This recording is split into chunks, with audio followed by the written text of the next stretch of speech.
Hello and welcome to my video. This video serves as a 5-part series working on the vapor-liquid equilibrium. The first part that we'll be focusing on today is deriving the expressions that can be solved for the due temperature, due pressure, as well as the bubble temperature and bubble pressure for an ideal mixture of n components that follows Raoult's law.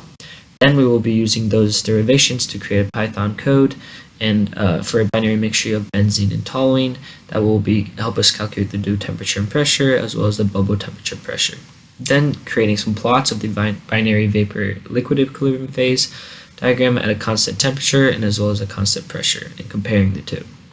Then we'll be deriving Rockford-Rice equations for an n-component flash calculation with given temperature and pressure, then utilizing those derivations to put it into our Python code and determine what the compositions and flow rates of the outgoing vapor and liquid phases are with a given values for a flash calculation.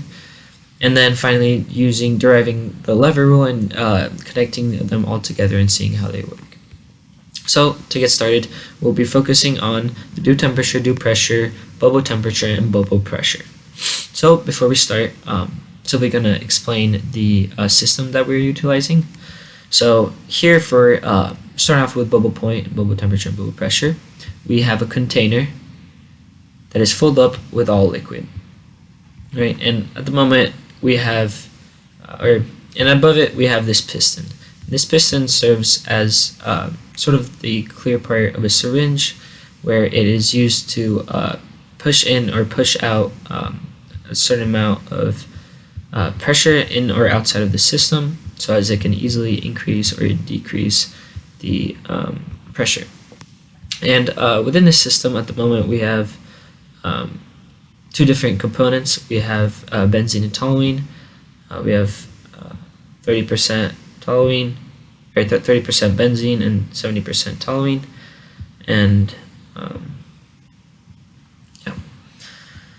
And then, so talking about the bubble temperature and bubble pressure, the bubble point is the point where the temperature, or the first point where the temperature or the pressure for where the vapor phase is first seen, where the first vapor bubble is created. And so we're going to derive Raoult's law and to see how we can find the bubble temperature and bubble pressure. Right? So if we recall what Raoult's law is, we went over this many times and it is very simple. But basically it is x1, which is just the mole fraction of the components in the liquid phase, multiplied by P1 sat, which is the pure saturation component of the vapor phase, is simply equal to y1, which is the mole fraction ratio, or mole fraction component in the vapor phase, multiplied by the total pressure. Alright, and one thing that we also know is that these two, the ratio of moles in the vapor phase multiplied by the pressure, gives the partial pressure of that component. And so what we want to do is we want to solve for bubble temperature and bubble pressure. I'm going to start off with those, and more specifically the bubble pressure. So what do we know? Before we continue on actually writing about bubble pressure and bubble temperature and due pressure and due temperature, there's another thing that I want to recall, which is Arrhenius' equation, which we've used many times throughout this entire semester in all of my videos, which is simply the logarithm of the scale, log base 10 of the pure saturation component in the vapor phase, is simply equal to A plus B over T or C plus T, right? Where A, B, and C are given values and T is the temperature, right? So now we can get started with finding our bubble pressure and bubble temperature. So for bubble pressure, the major thing that we need to remember is that the the pressure, the total pressure, is simply equal to the summation of the partial pressure, right? We know that pressure is simply equal to the sum of all partial pressures, right? And we also know that this partial pressure is equal to these two, which is the mole fraction ratio of moles in the vapor phase multiplied by the total pressure. So we can rewrite this to be the sum of x1 p1, right? Of the mole fraction in the liquid phase multiplied by the pure saturation component in the vapor phase, right? And then we can also go ahead and rewrite this as we know the values that we have 0.3 and 0.7 for benzene and toluene. However, we're just going to keep it like that for now because we're acting as if we have an n components for an ideal mixture with n components. So depending on how many components, we'll have that many sums, that many different values. And then now, since we have bubble pressure, we can utilize that to find our bubble temperature. Right? And for our bubble temperature, we're going to be using very similar notation. We're going to remember that the pressure is simply equal to the summation of x1 p1 set, right?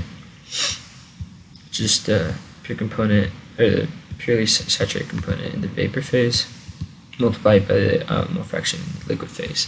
And however, we cannot utilize this value, so what we're going to be doing is using Arrhenius' equation, right? This is why I use this. So what we can do is multiply this all to the power of 10 so that we get the purely saturated component of the vapor phase is equal to 10 to the power of this, right? So what we can do is that the pressure is now equal to summation of the mole fraction ratio in the liquid phase now multiplied by 10 to the power of A plus B over C plus T, right? And that's our values for bubble pressure and bubble temperature. Now we can focus on dew point, dew pressure and dew temperature.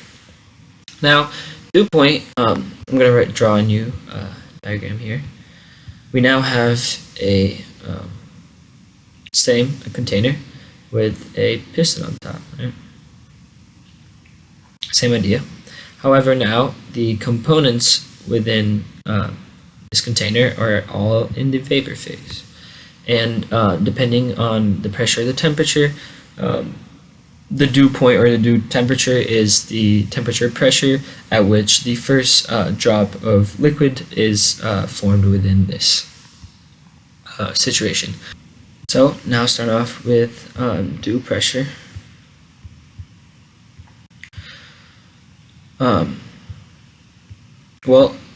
So since we're using dew pressure, we're going to be impacting this piston, either pushing it down or compressing it or releasing it to change the pressure within this container.